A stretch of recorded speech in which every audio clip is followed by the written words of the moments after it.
Muiste sõitis üks mees oma pojakesega õige noore jää ajal üle järve. Otse keset järve murdus jää ja mees oma poja ja hobusega langes alla.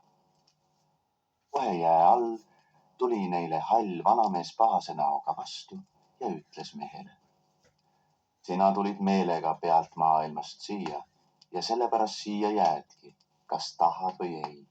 Annan sulle halli hobuse ja kuldjalastega saani ja panen sind igal sügisel noore jää all tagurpidi sõitma ja mürinat tegema, et igaüks kaugele kuuleb ja et jälle iga pealt ilma edev kergel meelel minu maja ja laia vetevalla katus sisse ei sõtku, enne kui vanataadi külm teda täitsa tallatavaks pole kõvendanud. Su poja aga ja hobuse upitan ma pealt ilma tagasi, sellepärast et nad sinu teo tõttu süütult ja tahtmatult siia sattusid. Nende sõnadega noppas vana veehall hobuse ohjad, pani poisikese rekke ja sellesama korraga olid nad jää peal. Siin ütles ta poisikesele: ole isa pärast mureta. Meie seltsis vee all on elu kuldne, ilus ja tulus. Nüüd katsu aga koju saada ja ära reest midagi kaota. Poisike sai hirmu ja märjaga aga vaevalt tema sõnadest aru. Tegi hobusele ruttu ja poolroidunult ning unisena jõudis ta tükikese aja pärast koju. 2 suurt jäätükki olid järvest rekke jäänud. Need viskas ta ukse ette maha. Aga et nad visates katki ei läinud, vaatas poisike neid terasemalt ja nägi nüüd, et nad mitte jää ei olnud, vaid selge hõbe. Sellest sai ta rikkaks meheks ja elas õnnelikult. Nõnda läks mõnikümmend aastat mööda ja mees muutus juba vanaks ja hallikeseks. Siis läks ta kord jälle nagu ikka noore jää ajal järve äärde. Sammus kurvalt siia-sinna ja mõtles oma isale. Viimaks lööb ta meel nõnda valuseks ja igatsema, et ta 2 kätt südame vastu peab suruma. Korraga näeb ta silmi üles tõstes jõe suus hõbedast väravat kuldsete varbadega. Ta tõuseb kivilt, astub värava ette, lükkab veidi. Värav läheb kergesti lahti. Vanake mõtleb, seisatab natuke ja astub siis edasi. Siin jõudis ta hämarasse raudsesse tänavasse ja seda mööda edasi minnes näeb ta tüki maa tagant jälle niisamasugust väravat, ainult suuremat. Selle ees aga seisab päkapikkune mees, suur kivine kübar peas, raudriided seljas, vask vöö ja süllalaiune vask kirves käes. Sa vist tahad oma isa näha, küsis ta lahkesti vanakeselt. Jah, kuldne mees, vastas vanake. Seda ma küll ei või ega tohi lubada, ütles väike mehik. Pealegi on tema praegu ametis. Aga et sa kord meile külaliseks oled juhtunud ja tulla julgenud, tahan ma sulle meie veeilma elumajasid ja asupaiku näidata.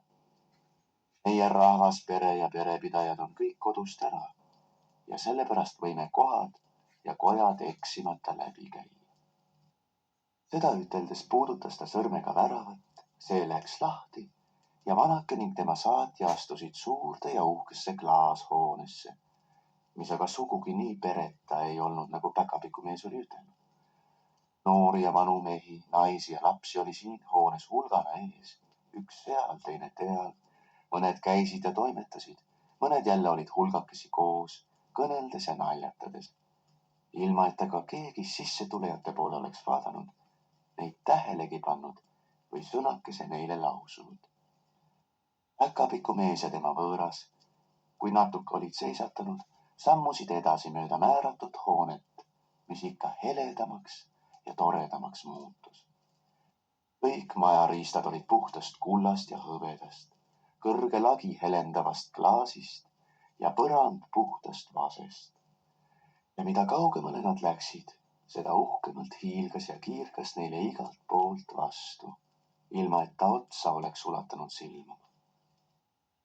Liigne heledus ja valgus pani vanamehe pea ringi käima ja ta soovis viimaks ümber keerata. Kohe täitis päkapikumees tema tahtmise ja ütles: hea, et sa selle peale õigel ajal mõtlesid. Mida kaugemale me läheme, seda kiirgavam on hoone. Siit natuke edasi on juba nii hele ja hiilgav, et pealtmaa inimese silm seda ei jõuagi kannatada, sest siin elab meie vägev kuningas oma helde emandaga. Vanamees võttis julgust ja küsis.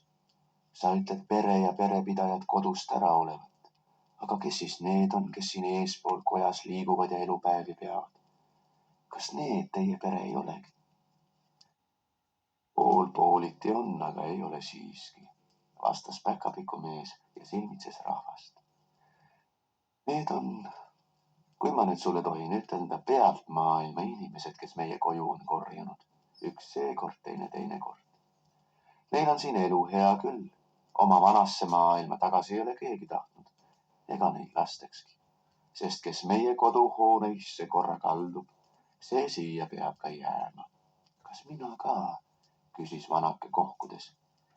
Noh, kas sinul siis meie kodu vastu meel nõnda võõras on? Aga ära karda ja ole mureta. Täna sa võid minna, kui tahad ja jääda, kui tahad. Aga see on esimene ja viimane kord, et siit keegi surelik pealt maailma tagasi läheb. Siis mina oma isa enam iialgi näha ei saa, küsis vanamees ja 2 pisarat tõusid talle jälle silmi. Ei muidu millalgi, kui tuleb 2-3 pärast siia, kui jää on vananenud. Siis on sinu isal vaba aeg, kuna tal kõik selle aasta toimetused lõpetatud ja peab meie hulgas siin rõõmsaid päevi, kuni jälle enam kui kuu aega toimetamist tuleb. Aga kas siis tema igavesti seda tööd peab tegema ja sellega igal aastal oma eluõnnetust mälestama, küsis vanamees nukralt. Päkapikumees aga vastas. Kes sinna võib parata?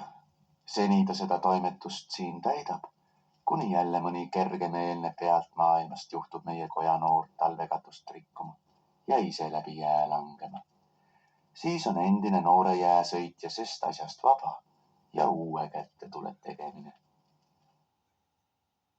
Nõndaviisi küsides ja vastates olid vanake ja tema saatja jälle tagasi värava ette jõudnud. Siin vaatasid nad nagu küsides mõlemad korraga teineteise otsa ja päkapikumees naeratas sõbralikult. Andis vanakese kätte 2 vaskpulka ja ütles. Kui sa kunagi siia värava ette tuled ja siin ei ole mina, vaid ehk mõni teine, kellele sa tundmata oled, siis helista neid pulki vastastikku. Küll ma siis tulen ja sinu tahtmise täidan, kui asi on nõnda, et ma võin.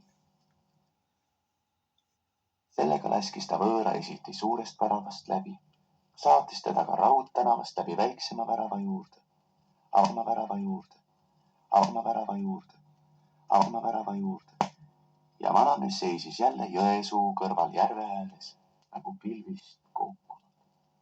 Värav oli silmist kadunud, aga vadunud, aga vasnam kuskil rahu. Ega tundnud mees mingist asjast rõõmu. 3 nädalat käis ta iga päev Jõesuul ja istus nagu unenäos kivi otsas, kuni viimaks nagu maa alla kadus ja ei enam koju tagasi ilmunudki.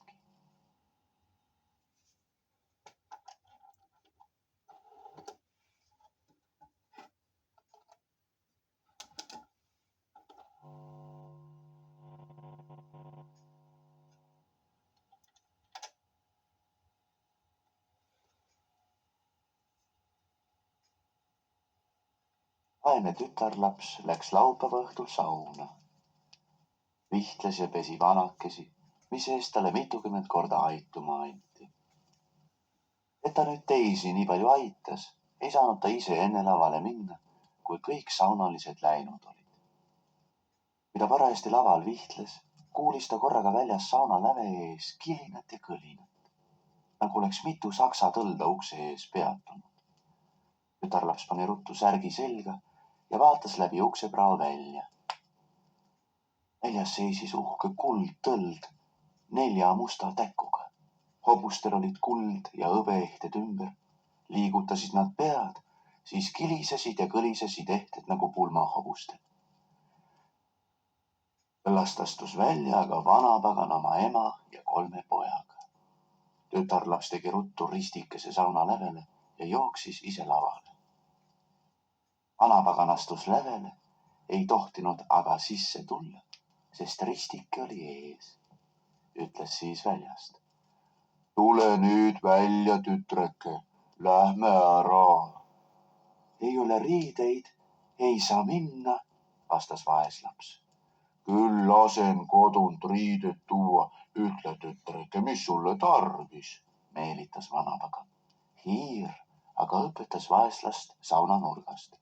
Üksi õekene. Ei ole siidsärki selga panna, ütles vaeslaps.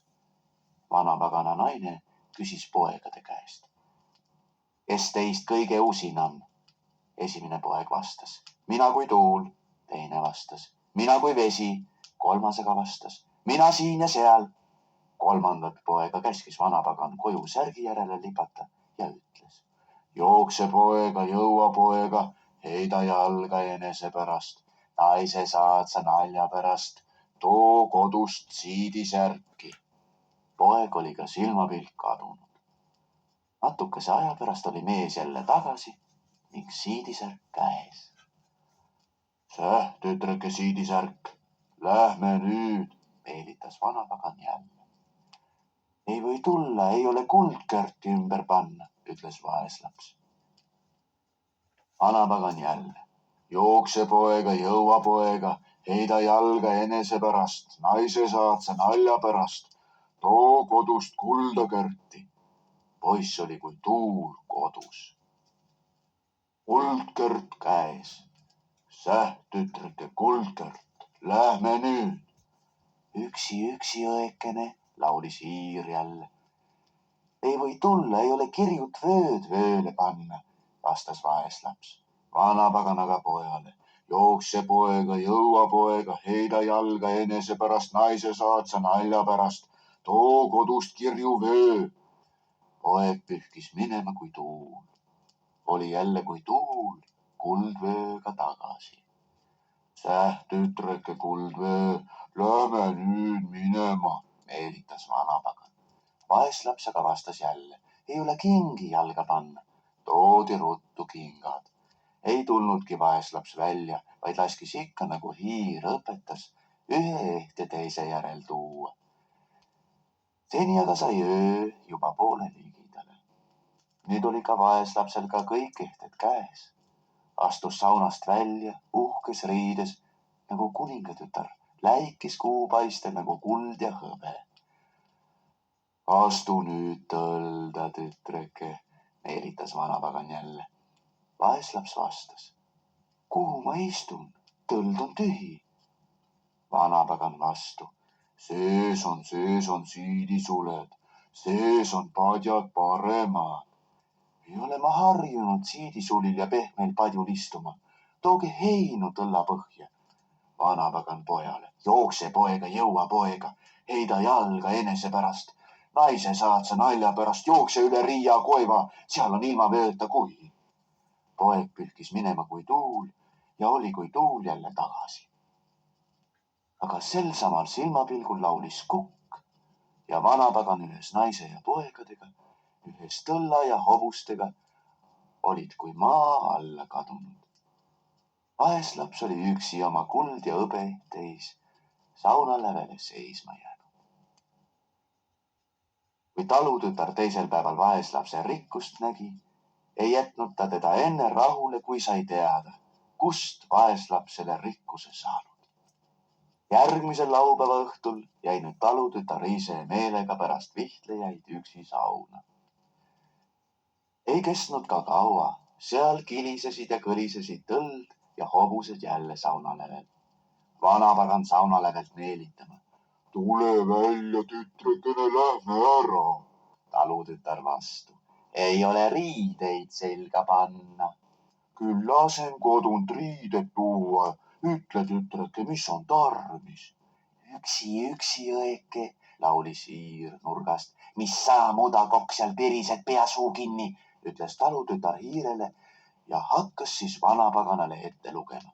Selga tarvis siidisärki, ümber tarvis kuldakörti, vööle tarvis kirju vööda, jalga tarvis siidisukka, pähe tarvis hõbepärga. Nõnda luges nüüd talutütar kõik kehted ühe korraga vanapaganale ette. Vana aga pojane. Jookse poega, jõua poega, heida ja poega, heida ja poega, heida ja poega. Nalja pärast too kodus siidisärki, kuldakõrti, kirjukõrti, kuldakõrti, kirjukõrti, kuldakõrti, kirjukõrti, kuldakõrti. Olid ehted kodu toodud ning talutütar pidi nüüd vanapaganatega tõlda astuma ja Põrgu peresse sõitma, kus ta vanapagana naiseks sai.